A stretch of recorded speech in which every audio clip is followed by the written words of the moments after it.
같이 합독합니다. 하나님의 뜻으로 말미암아 그리스도 예수 안에 있는 생명의 약속대로 그리스도 예수의 사도된 바울은 사랑하는 아들 디모데에게 편지하노니 하나님 아버지와 그리스도 예수 우리 주께로부터 은혜와 긍휼과 평강이 내게 있을지어다. 내가 밤낮 간구하는 가운데 쉬지 않고 너를 생각하여 청결한 양심으로 조상적부터 섬겨오는 하나님께 감사하고 내 눈물을 생각하여 너 보기를 원함은 내 기쁨이 가득하게 하려 함이니 이는 내 속에 거짓이 없는 믿음이 있음을 생각함이라. 이 믿음은 먼저 내 외조모 로이스와 내 어머니 유니게 속에 있더니 내 속에도 있는 줄을 확신하노라. 그러므로 내가 나의 안수함으로 내 속에 있는 하나님의 은사를 다시 불듯하게 하기 위하여 너로 생각하게 하노니 하나님이 우리에게 주신 것은 두려워하는 마음이 아니요 오직 능력과 사랑과 절제하는 마음이니 그러므로 너는 내가 우리 주를 증언함과 또는 주를 위하여 갇힌 자 된 나를 부끄러워하지 말고 오직 하나님의 능력을 따라 복음과 함께 고난을 받으라. 하나님이 우리를 구원하사 거룩하신 소명으로 부르심은 우리의 행위대로 하심이 아니요 오직 자기의 뜻과 영원전부터 그리스도 예수 안에서 우리에게 주신 은혜대로 하심이라. 이제는 우리 구주 그리스도 예수의 나타나심으로 말미암아 나타났으니 그는 사망을 패하시고 복음으로써 생명과 썩지 아니할 것을 드러내신지라. 내가 이 복음을 위하여 선포자와 사도와 교사로 세우심을 입었노라. 이로 말미암아 내가 또 이 고난을 받되 부끄러워하지 아니함은 내가 믿는 자를 내가 알고 또한 내가 의탁한 것을 그날까지 그가 능히 지키실 줄을 확신함이라. 너는 그리스도 예수 안에 있는 믿음과 사랑으로서 내게 들은 바 바른 말을 본받아 지키고 우리 안에 거하시는 성령으로 말미암아 내게 부탁한 아름다운 것을 지키라. 아시아에 있는 모든 사람이 나를 버린 이 일을 내가 안하니 그 중에 부겔로와 허무게네도 있느니라. 원하건대 주께서 오네시모로의 집에 긍휼을 베푸시옵소서. 그가 나를 자주 격려해 주고 내가 사슬에 매인 것을 부끄러워하지 아니하고 로마에 있을 때 나를 부지런히 찾아와 만났음이라. 원하건대 주께서 그로 하여금 그 날에 주의 긍휼을 입게 하여 주옵소서. 또 그가 에베소에서 많이 봉사한 것을 내가 잘 아느니라. 아멘. 이제 우리 디모데 후서의 말씀 4장으로 되어져 있는 디모데 후서의 말씀을 계속해서 보겠습니다.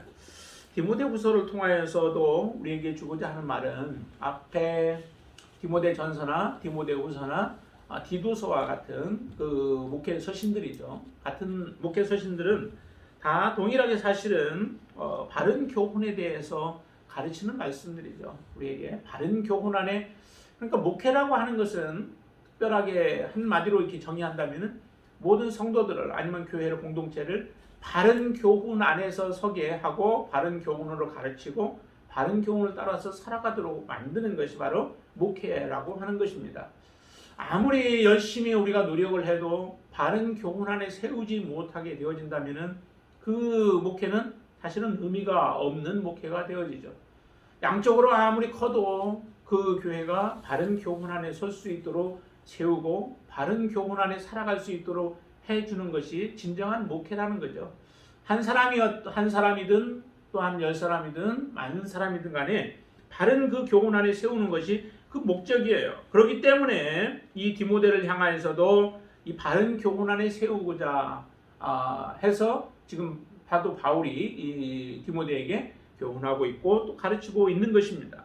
이 디모데후서를 통해서 특별히 이제 바른 교훈 안에 있는데 그 바른 교훈이라고 하는 말을 조금 다른 말들로 이제 바꾸어서 표현되어져 있는 것을 우리는 아셔야만 합니다. 그래서 바른 교훈이라고 똑같이 바른 교훈이 아니라 때로는 복음을 가지고 바른 교훈이라고 하고 그래서 복음 안에서 살아가도록 우리에게 만들기도 하고 또한 여기에 보면은 의롭게 바르게 거룩하게 살아가도록 하는 것, 또 올바른 경건, 참된 경건, 이와 같은 것들도 다 사실은 바른 교훈 안에 다 세우는 것들입니다. 참된 경건 안에 있는 것은 그거는 바른 교훈 안에 그들이 살아가고 있는 것이죠. 그런 모습 속에서 이제 디모데후서를 보면은 디모데후서는 4장으로 되어 있는데 그 4장 가운데 첫 번째 우리가 볼 오늘의 말씀은 사실은 복음을 부끄러워하지 말라라고 하는 거예요.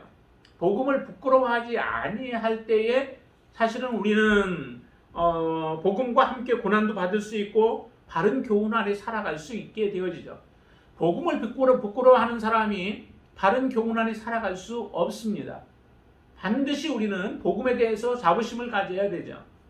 그래서 이 디모데에게 사도 바울은 바로 이처럼 복음을 부끄러워하지 말라라고 하는 그런 말씀을 오늘 이 말씀 가운데 우리에게 전해주고 있습니다. 특별히 그렇다면은 우리가 부끄러워해야 할 것들이 사실은 많이 있죠. 부끄러워해야 할 것이 있고 자랑스러워해야 할 것들이 있습니다.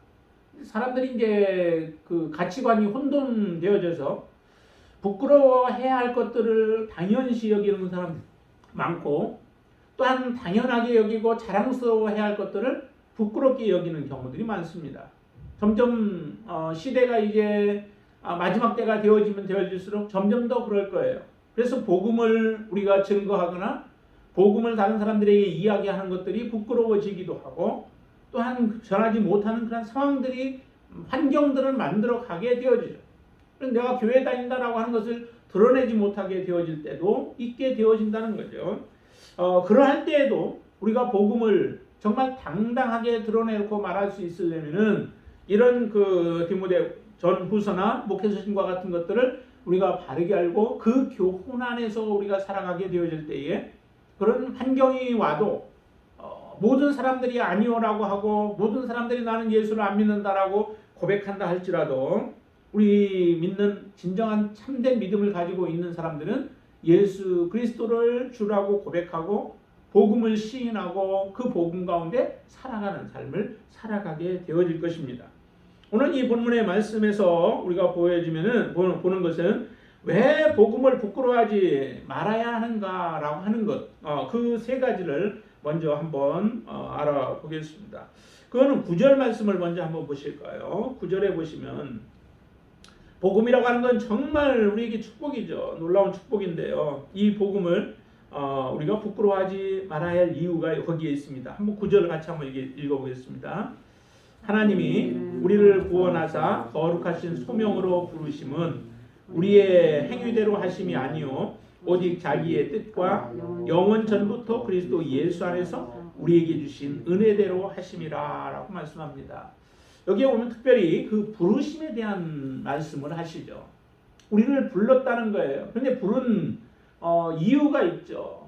부르게 되어진 그런 환경이라든지 이런 것이 있는데 그 환경은 사실은 우리의 행위대로 하지 않았다라고 말씀해요. 여러분들의 행위 때문에 하나님이 부르시지 않았다는 거죠. 하나님이 우리를 왜 부르셨는가? 부르신 것은 우리의 의지도 아니고 또 우리의 열정 때문도 아니고 우리가 무언가를 잘해서 또 하나님이 우리를 받으실 만한 것들이 내게 먼저 있어서 그렇게 하시지 않았다라고 하는 겁니다. 그 이야기는 이 모든 것이 내 노력이나 내 공이 아니라 전적으로 하나님의 주권에 달려 있다라고 하는 거죠. 그래서 하나님의 뜻이다라고 얘기해요. 오직 자기의 뜻과 영원 전부터 그리스도 예수 안에서 우리에게 주신 은혜대로 하셨다라고 하는 표현을 해요. 그러니까 하나님이 주권적으로 행하셨다는 거죠. 예수 그리스도 안에서, 그것도 만세 전에 하나님께서 그렇게 계획하시고 우리들을 부르셔서 하나님이 우리를 소명이라고 말하죠. 우리를 부르셨기 때문에 우리는 정말 이 구원받은 것, 이 복음에 접할 수 있었던 것은 놀라운 축복이에요. 말로 이루할 수 없는 축복을 우리는 이미 받은 자들이 바로 하나님 앞에 나와서 지금 예배하고 있는 자들이라는 거죠.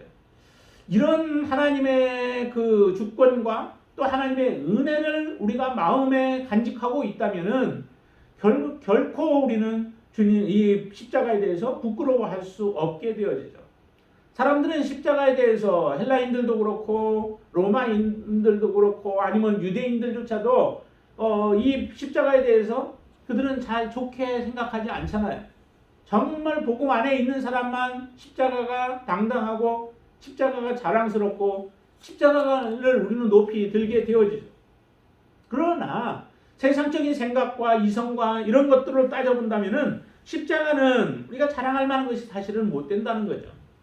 죄인들이 수치스러운 모습으로 죽어가야 하고 모든 죄를 뒤집어 쓰고 예수님께서 죽으시는 그 십자가가 우리에게 자랑스러울 수 없는 거죠. 그러나 주님의 그 놀라운 사랑과 은혜를 알게 되어지면 그 자리는 곧 내가 죽어야 할 자리에 주님이 죽으신 것을 알게 되어진다면 우리는 주님 이 십자가를 결코 놓을 수 없고 이 십자가를 부인할 수 없게 되어지는 겁니다. 사도 바울이 그래서 8절에 이렇게 얘기하잖아요. 한번 보실까요? 그러므로 너는 내가 우리 주를 증언함과 또는 주를 위하여 갇힌 자 된 나를 부끄러워하지 말고 오직 하나님의 능력을 따라 복음과 함께 고난을 받으라 라고 얘기를 합니다.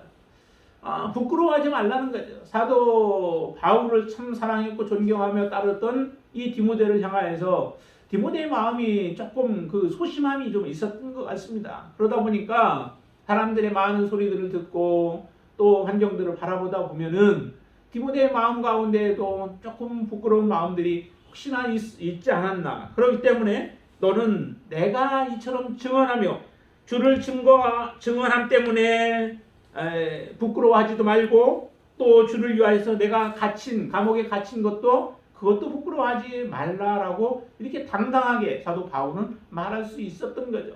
사도 바울의 마음속에 이런 하나님의 은혜가 가득한 거예요. 그 하나님의 은혜로 말미암아 자신이 부끄러워하지 않는다라고 얘기를 하죠. 그 12절도 한번 보세요.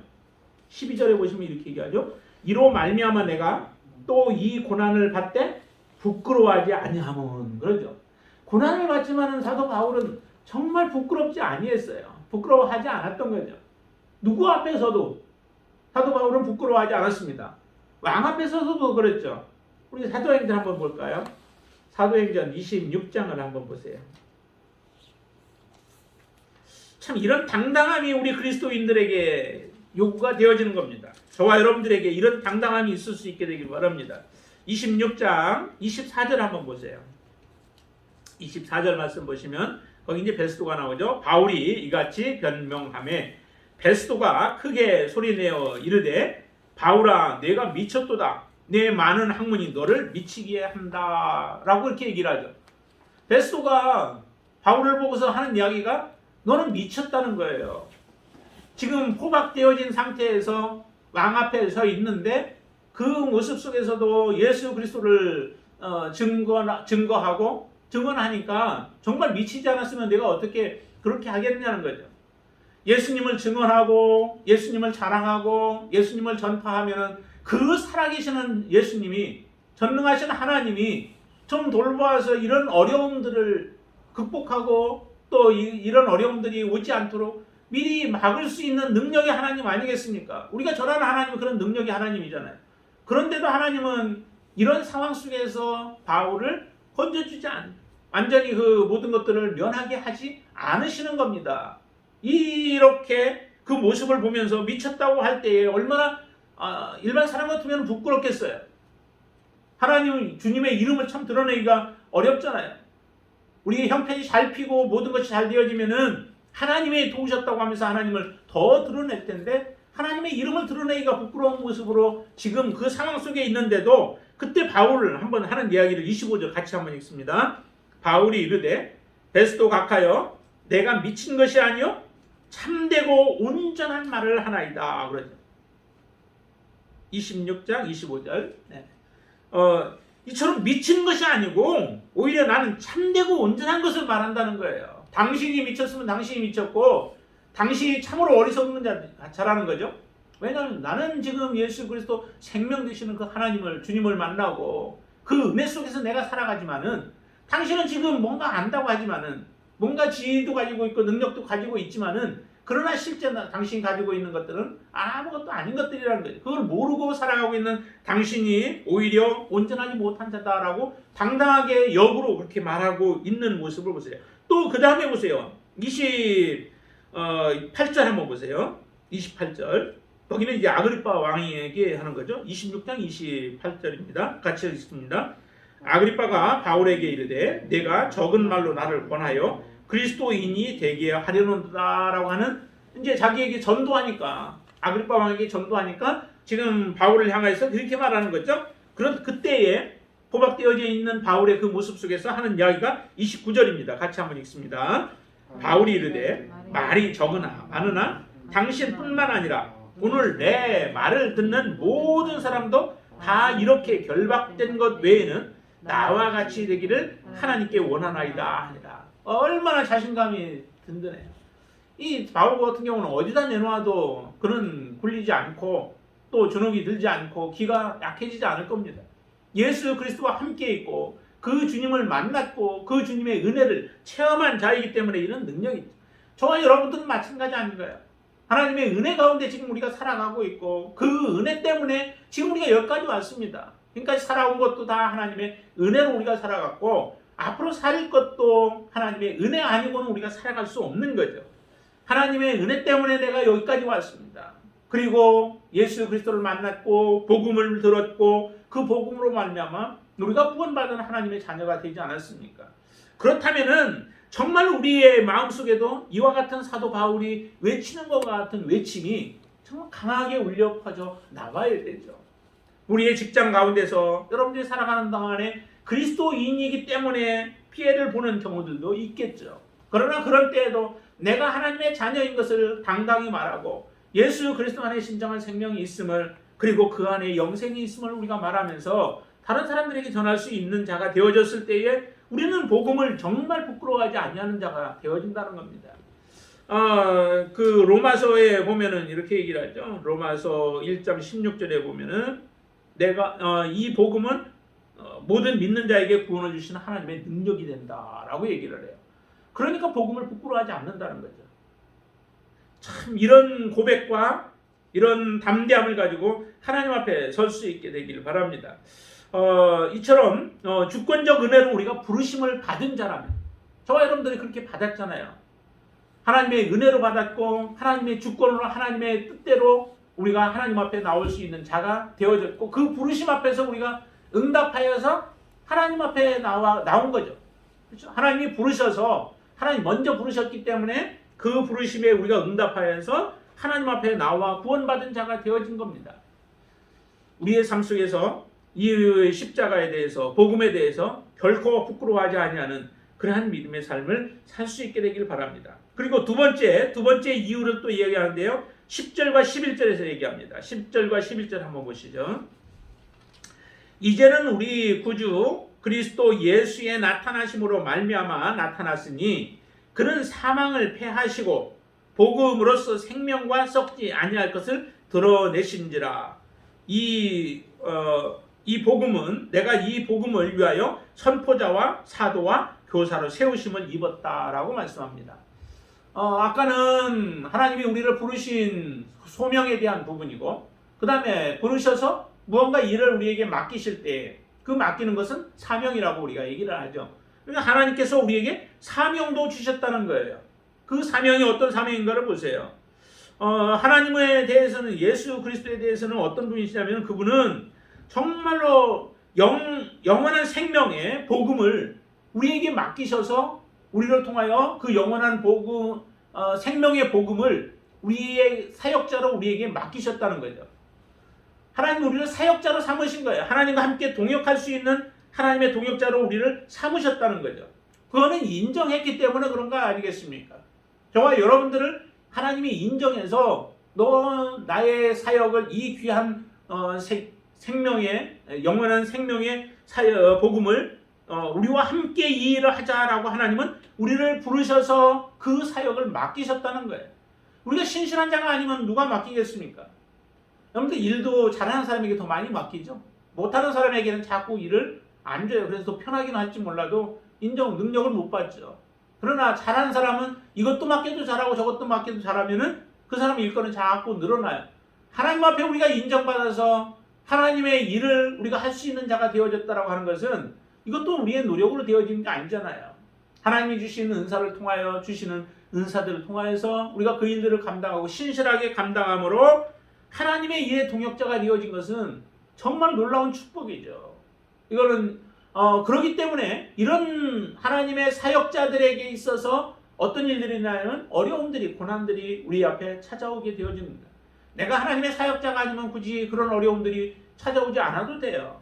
하나님이 그 사람을 들어서 일을 하려고 하지 않으면은 그 사람은 사단으로부터 공격을 받을 이유도 없고 또 사단으로부터 그는 다른 고통스러운 일들을 당하지 않아도 돼요. 그러나 우리가 하나님의 사역자라고 한다면은 반드시 이와 같은 어려움들이 있다는 거죠.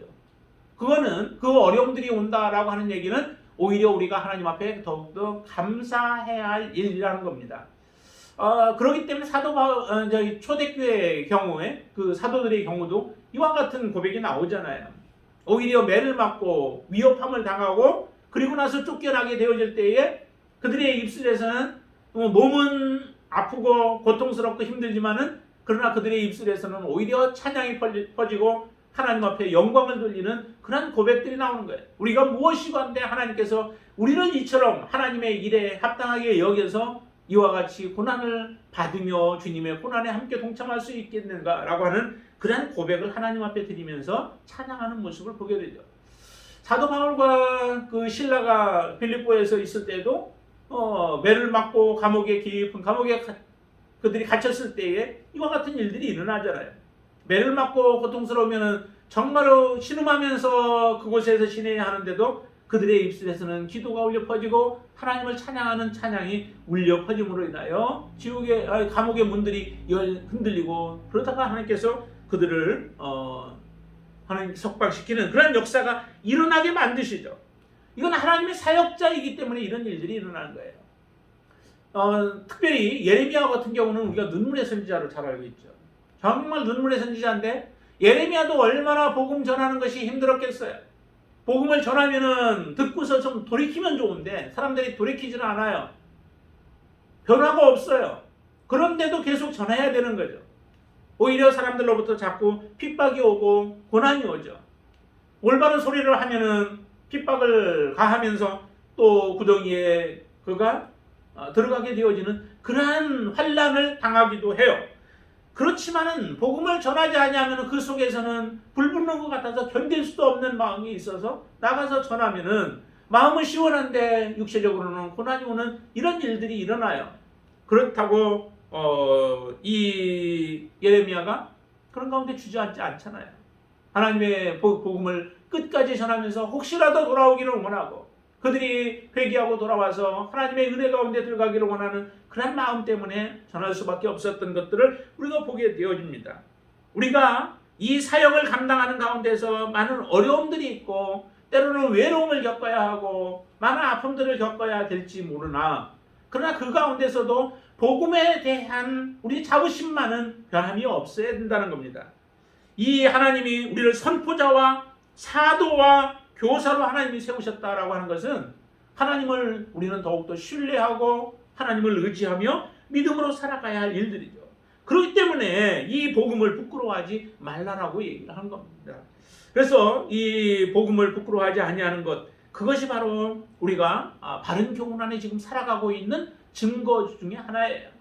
내가 복음을 부끄러워하지 않고 지금 살아가고 있다라고 하는 것은 내가 바른 교훈 안에 바르게 서 있는 그런 것 중에 하나다라고 하는 겁니다. 근데 착각하는 사람들도 있죠. 잘못된 것 때문에 받으면서 그게 주님을 위하여서 당하는 것인 것처럼 그게 착각하는 경우들도 있습니다. 그러나 바른 복음 안에 서서 바른 복음을 붙들고 나아가는데 오는 그런 환난들이라고 한다면 그것은 우리가 지금 하나님 앞에 바른 사역들을 감당하고 있는 것이다라고 하는 것을 잊지 않으시길 바랍니다. 그리고 이제 세 번째 우리가 또 복음을 부끄러워하지 말아야 하는 세 번째의 경우는 12절 말씀 한번 같이 더 보겠습니다. 아까도 보았는데요. 12절 같이 읽습니다. 이로 말미암아 내가 또 이 고난을 받되 부끄러워하지 아니함은 내가 믿는 자를 내가 알고 또한 내가 의탁한 것을 그날까지 그가 능히 지키실 줄을 확신함이라 라고 사도 바울은 고백하죠. 사도 바울이 부끄러워하지 않는 이유가 있다라고 얘기합니다.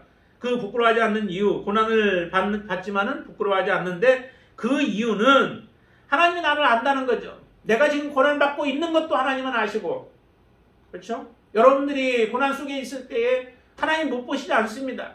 하나님이 눈을 감고 계시고 귀를 닫고 계시는 분이 아니시라는 거죠.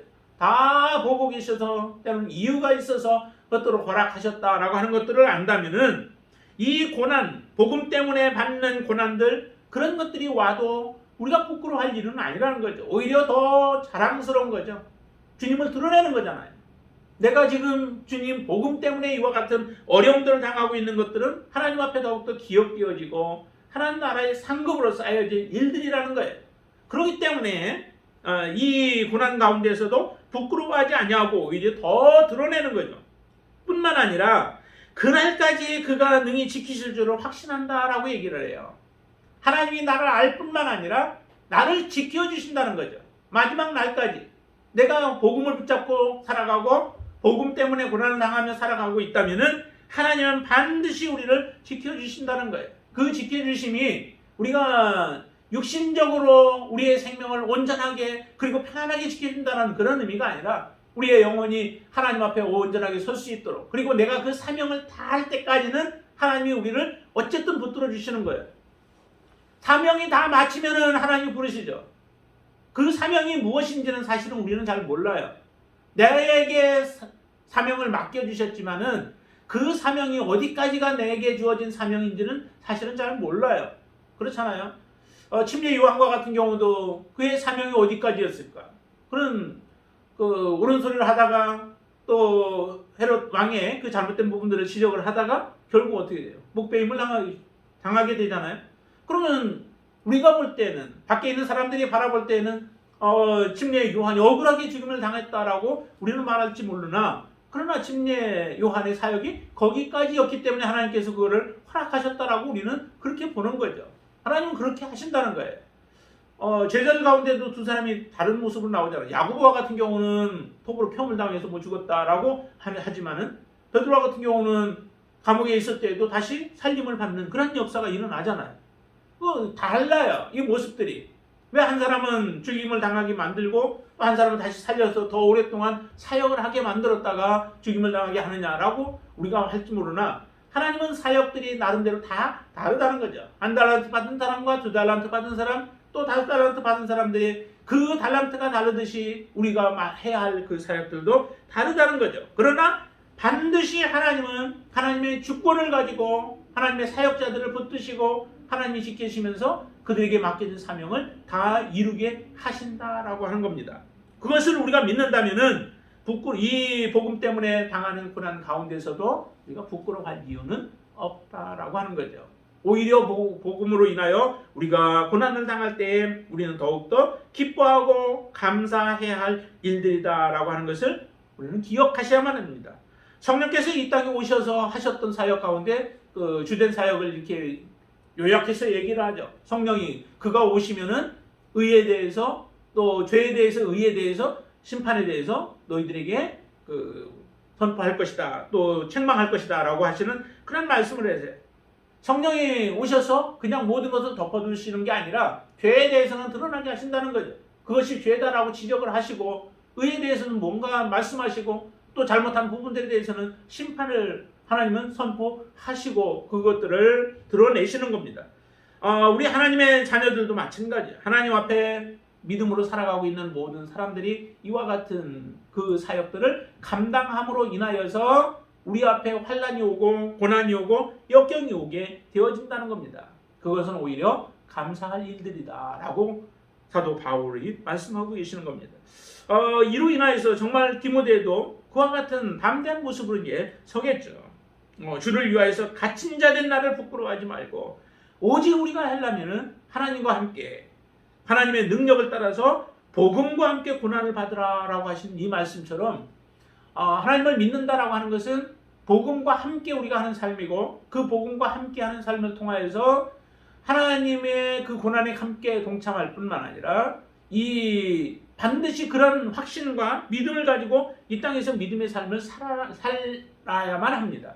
그리스도인들은 정말 우리가 뭔가 하나님으로부터 좋은 것만 얻기를 원하는 게 아니라 그 얻기까지는 얻으려면 반드시 우리는 버리는 그런 삶이 먼저 이루어져야만 합니다. 내 손을 펴지 아니하고 무언가 다시 새로 지을 수 없습니다. 우리는 무언가 새로운 것을 잡으려면 손을 펴서 있는 것을 버려야만 되죠. 예수님도 십자가에서 고난을 먼저 당하신 이후에 그 다음에 부활의 놀라운 영광을 얻게 되었습니다. 우리의 삶에서는 그러나 이런 고난을 받지 아니하고 영광만 얻기를 원하는 그러한 잘못된 마음들이 많이 있죠. 이것을 다 버려야 된다는 거예요.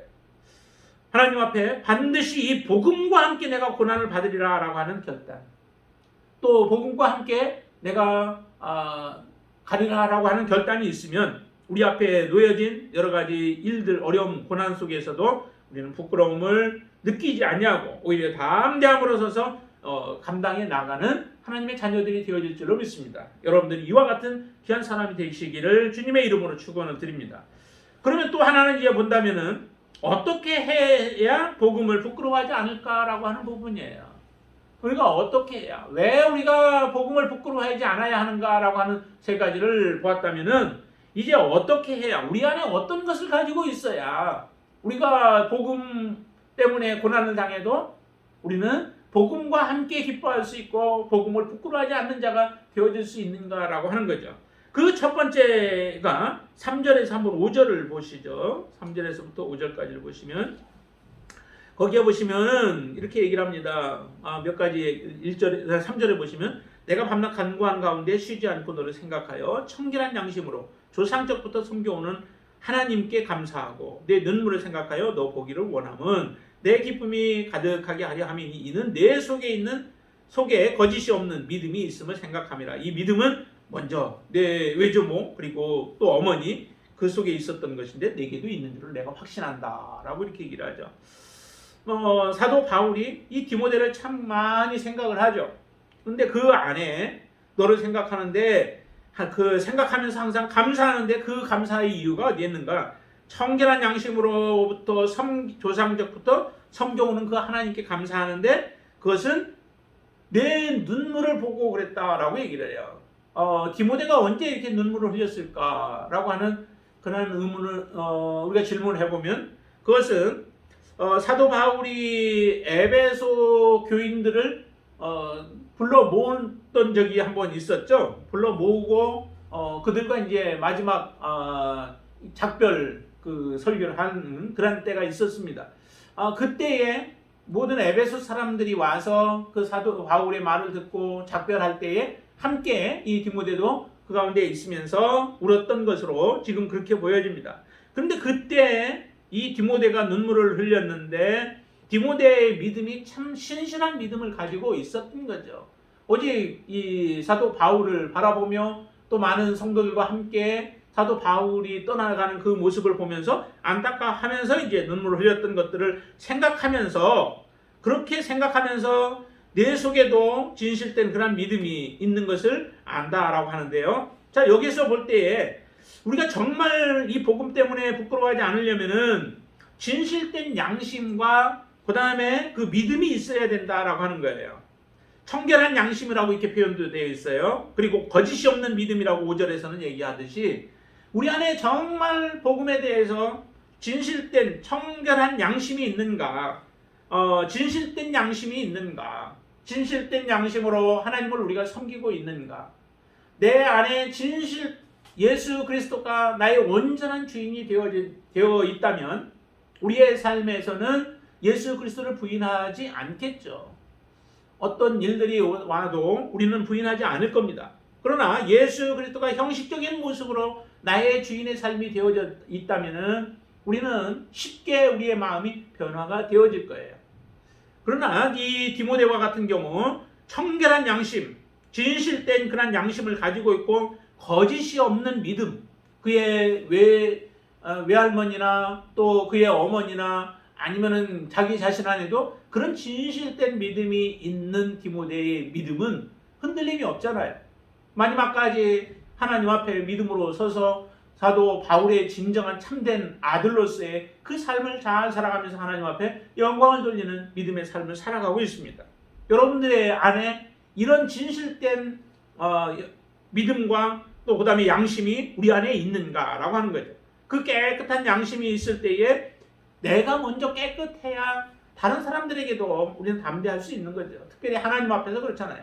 내가 양심으로 깨끗한 모습으로 살아왔을 때 하나님께서 우리 앞에 놓여진 여러 가지 어려움들 가운데서도 우리는 더욱더 십자가만을 붙잡고 복음만 의지하고 살아가는 자가 되어질 것입니다.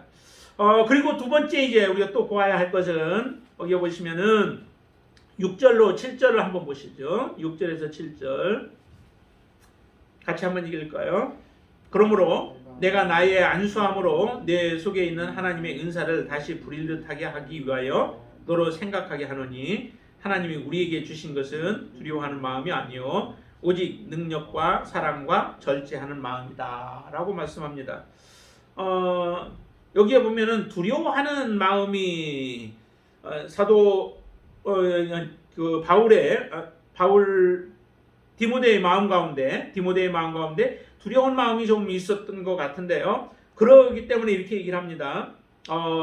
이 디모데의 마음 가운데에서 이미 하나님이 주신 은사, 이전에 장로의 회에서 디모데에게 안수할 때에 하나님의 은사를 많이 그때 받았던 것 같아요. 그래서 그 받은 은사들을 다시 한번 부리듯하게 그것이 사라져서가 아니라 아니면 계속해서 극렬히 타오르게 하기 위하여서 지금 생각하게 한다라고 사도 바울이 지금 얘기합니다.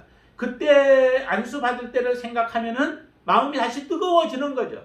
이전에 지금 뜨겁다면 더 활발 타오르게 되어 있고, 그렇게 해서 두려워하는 마음 갖지 않고 그의 마음속에서 하나님의 은사가 충만히 거하면 그 은사로 말미암아 이 디모데의 삶이 능력 있는 삶을 살아가게 되어지죠. 그래서 이렇게 얘기합니다. 오직 능력과 사랑과 절제하는 마음이다 라고 얘기를 해요.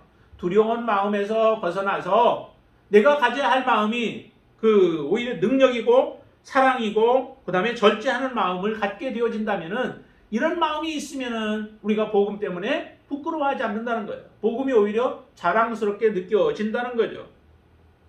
정말 복음은 능력입니다. 모든 사람, 완전히 죽을 자들, 하나님의 심판 가운데 놓일 자들을 하나님의 은혜 가운데로 나오게 할 수 있는 것이 이 복음밖에 없잖아요. 다른 방법으로 그들을 다시 돌이킬 수 있는 방법은 없습니다. 오직 복음입니다. 복음이 이런 능력이 있는 거죠. 무식한 자도 하나님 앞에 나올 수 있게 만드시고, 지혜로운 자들도 하나님 앞에 나올 수 있는가 하면은 권세 있는 자들도 꼬꾸라져서 오히려 하나님 앞에 나오게 만드는 것이 진정한 이 복음이죠. 그 복음의 능력의 힘을 우리가 믿고 또 신뢰한다면은 우리는 두려워할 이유가 없는 겁니다. 사랑도 마찬가지죠. 하나님의 사랑이 있을 때 우리는 두려움이 없죠. 요한일서 4장에 보면은 그렇게 얘기하죠. 한번 잠깐 볼까요? 요한일서 4장을 한번 보세요.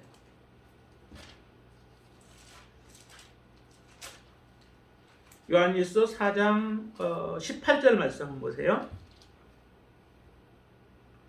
같이 한번 읽습니다.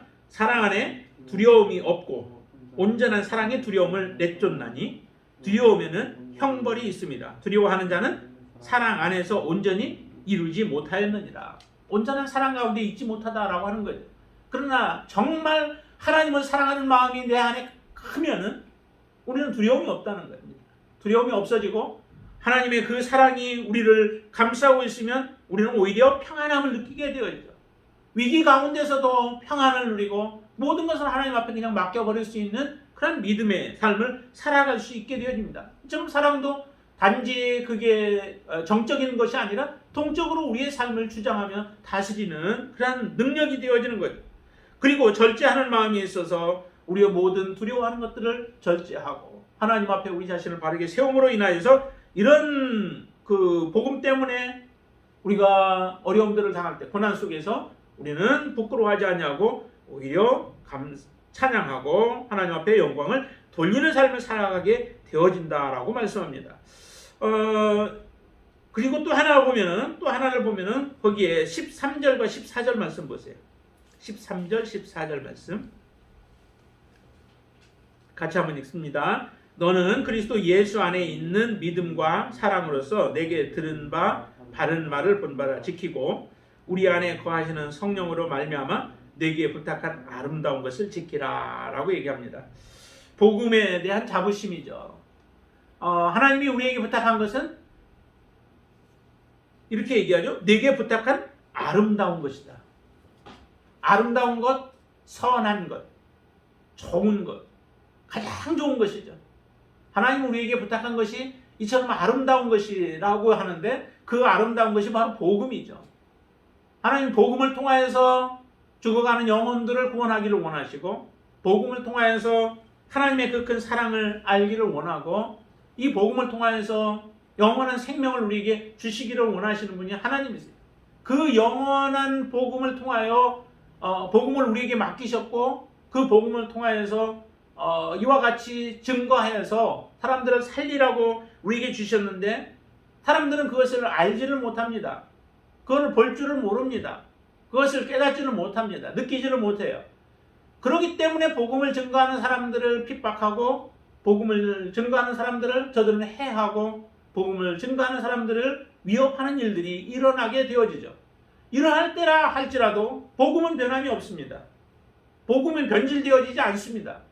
복음은 오직 그 능력 그대로 아름다운 것이고 그 복음은 능력이 있는 것이기 때문에 우리가 맡고 있는 그 복음이 이처럼 아름다운 것이다라고 하는 것을 우리가 알게 되어진다면 복음에 대한 자긍심이 우리가 갖게 되어지죠.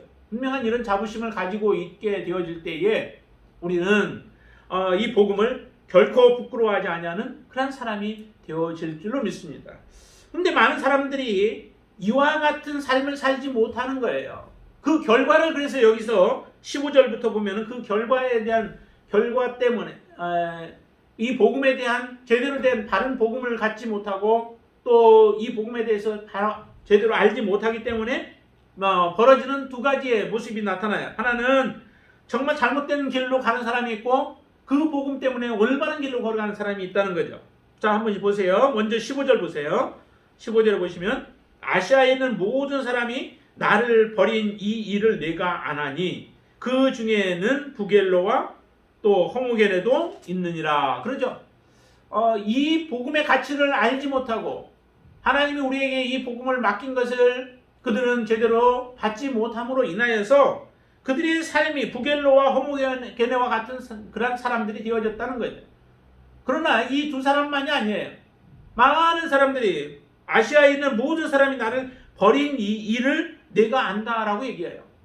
사도 바울과 같은 능력 있는 사람이었는데 그의 가르침을 받았고 그의 복음을 받았고 그의 삶을 통하여서 본을 보여준 사람들이 그걸 본 사람들이 많은데도 불구하고 이 복음을 제대로 그들이 알지 못하고 받지 못했습니다.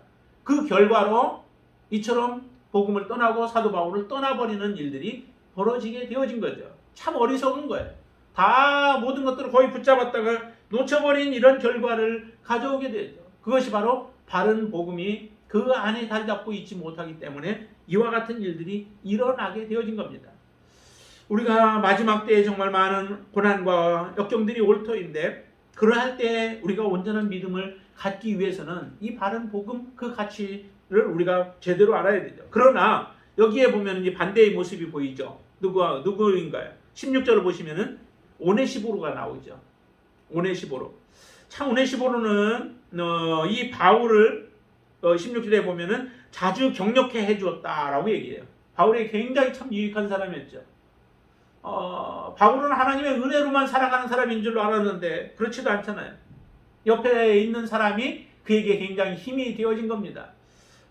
특별히 이 오네시보로가 뭐 어떤 사람인지 그 능력이나 이런 것들은 잘 몰라요. 그러나 정말 복음에 대한 그 가치를 알고 있고 복음을 증거해준 사도 바울에 대한 고마움을 가지고 있는 그 사람인 것은 분명한데 그렇기 때문에 이 오네시보로가 이렇게 얘기하죠. 오네시보로의 집에 긍휼을 베풀어 달라. 나에게 이런 은혜를 베풀었기 때문에 그의 집에 긍휼을 베풀어 주시옵소서 하면 기도하는데 자주 격려해 주었다라고 얘기해요.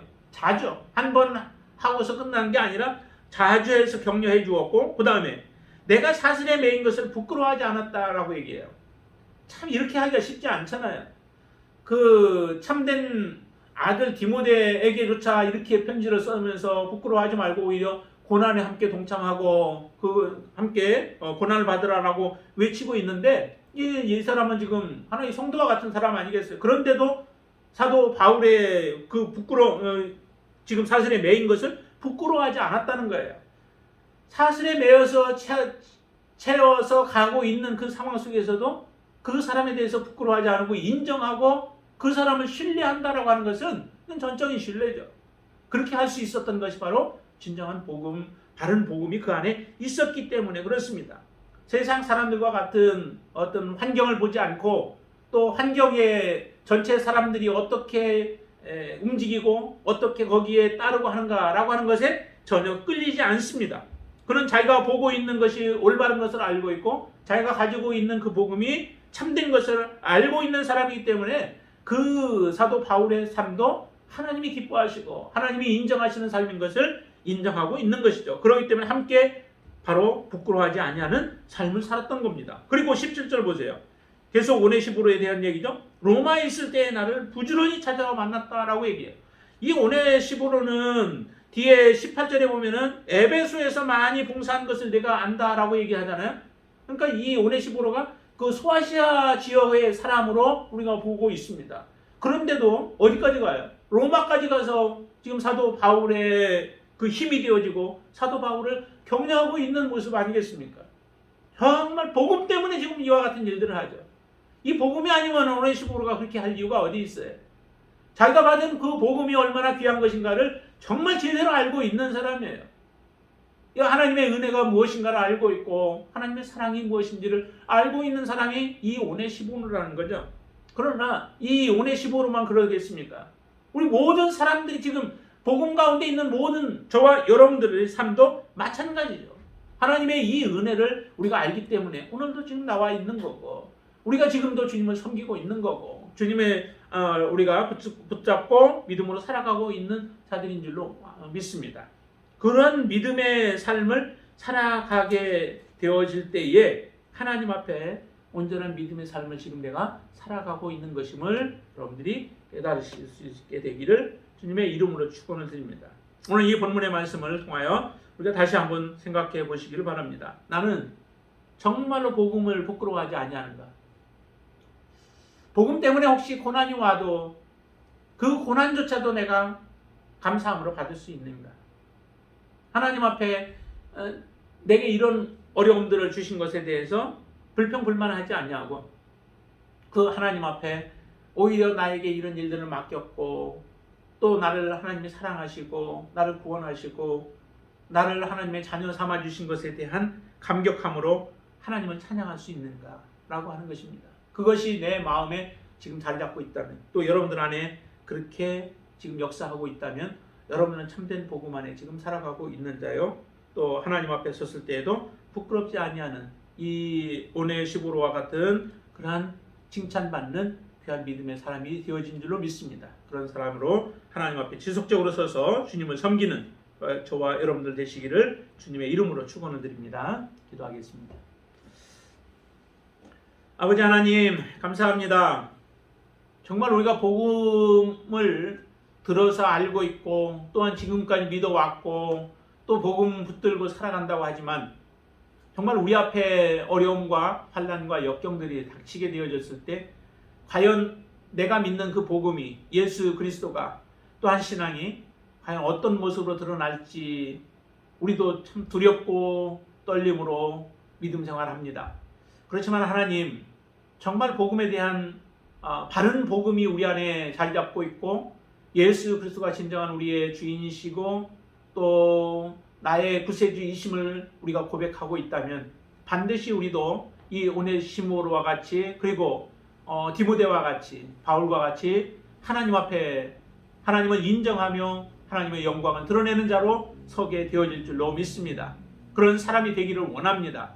하나님 지금 평안할 때에 우리의 믿음이 더욱더 굳건한 믿음이 되어지게 하시고 하나님의 말씀으로 저희들이 바르게 세워질 수 있도록 역사하여 주시옵소서.